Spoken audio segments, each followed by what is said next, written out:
वही आपके विपरीत लिंगी का भाव है, वही सप्तम भाव जीवन साथी का है, वही प्रेम संबंधों का भी है, वही अवैध प्रेम संबंधों का ही है, वही काम वासना का है। अष्टम भाव ये आपके यौनांगों का है, ये गुप्त संबंधों का ही माना गया है। ये आपके यौन संबंधों में अष्टम भाव की बहुत ही ज्यादा भूमिका होती है। और जो 12 भाव होता है कुंडली का, वो आपके शय्या सुख का होता है। तो 3 प्रमुख भाव होते हैं आपके, सप्तम भाव, अष्टम भाव, 12 भाव।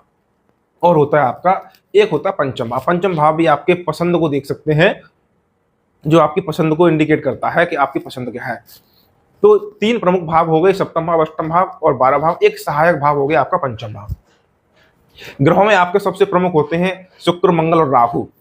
इसके साथ इनमें आपका जो बुध है, बुध का सबसे लास्ट में जो बताऊंगा, सबसे प्रमुख जो बता दूं आपका मंगल का। मंगल एक ऐसा ग्रह है जो अत्यधिक क्रूरता के साथ चरित्रहीनता देता है। वो तब बनती है स्थिति आपकी जो आपके सप्तम भाव के स्वामी और मंगल पर, सप्तम भाव के स्वामी और कारक शुक्र पर जब आपके मंगल का युति या दृष्टि से प्रभाव हो, यानी कि आपके सप्तम भाव के स्वामी और उसका जो सप्तम भाव का कारक ग्रह होता है, जो काम वासना का कारक ग्रह होता है मंगल, शुक्र, उसको जब मंगल युति या दृष्टि से प्रभावित करे तो व्यक्ति को अत्यधिक कामुकता देता है, जिसके कारण जातक जो है अपनी भावनाओं को नियंत्रित नहीं कर पाता, उसके अनेकों अनेक प्रेम संबंध वहां बन जाते हैं। या अब अपने अनेकों अनेक प्रेम संबंध बनाने के लिए व्यक्ति आतुर रहता है, उस पर सेल्फ कंट्रोल नहीं होता है जब आपके मंगल का सप्तम भाव के स्वामी और कारक शुक्र पे प्रभाव पड़ता है, तो मंगल का योग हो जाता है। इसके साथ आप देखेंगे शुक्र मंगल का जो कॉम्बिनेशन होता है, युति होती है। आपने यदि आप जानते होंगे, समझते होंगे, यूट्यूब पे तमाम वीडियो पड़ी हुई है कि सप्तम भाव से अष्टम भाव या 12 भाव में जब आपकी मंगल शुक्र की युति बनती है, विशेषकर आपकी जल तत्व राशियों में, तो ये चरित्रहीनता देती है। और पंचम भाव में भी ये युति नेगेटिव फल देती है।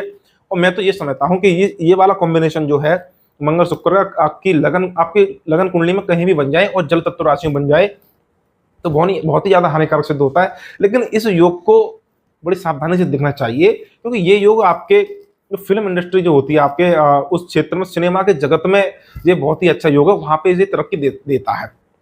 तो इस योग को ये देखना चाहिए कि आपके जो शुक्र मंगल की जो युति बन रही है वो किस नक्षत्र में बन रही है, और आपको उसका नवांश में उनकी शुक्र मंगल की स्थिति क्या है, और उनपे फिर कितने शुभ ग्रहों का प्रभाव है।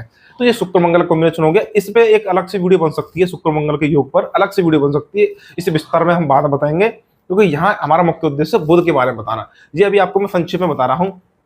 एक कॉम्बिनेशन होता है मंगल शुक्र का, बहुत ही ज्यादा हानिकारक। इसको क्या बताऊं, ये इतना ज्यादा निंदनीय है कि ये यदि किसी भी जातक की कुंडली बने, विशेषकर महिलाओं की कुंडली में, तो भाई बहुत ही ज्यादा सावधान रहना चाहिए। ये है आपका नवांश के आधार पर। लगन कुंडली में आपको कुछ भी समझ में नहीं आएगा, ये नवांश पे